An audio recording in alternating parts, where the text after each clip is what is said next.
Elu pole lihtsalt hingamise, söömise ja magamise tsükkel, see on sügavama tähenduse ja eesmärgi leidmine kõiges, mida teeme. Igapäevased tegevused võivad tunduda tühised, kuid just nendes peitub võimalus avastada oma elu tõeline otstarve. Kui leiame oma töös tähenduse, olgu see siis taimede kasvatamine või dokumentide täitmine, muutub see rahulolu allikaks, mitte lihtsalt kohustuseks. Eesmärgiga töö ei tähenda alati maailma muutvat leiutist või kuulsust, see võib tähendada lihtsalt teiste aitamist või oma oskuste kasutamist millegi parema loomiseks. Igaüks meist kannab endas unikaalset annet, mis võib jääda avastamata, kui me ei küsi endalt, mis on minu jaoks tõeliselt tähtis.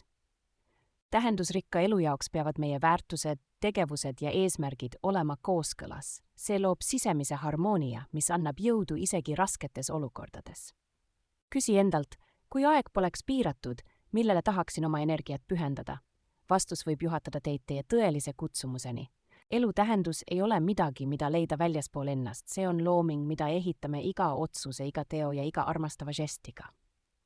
Mõnikord peitub sügav rahulolu just kõige lihtsamates hetkedes, perega söömises, sõbraga jalutamises või lihtsalt päikeseloojangut nautides.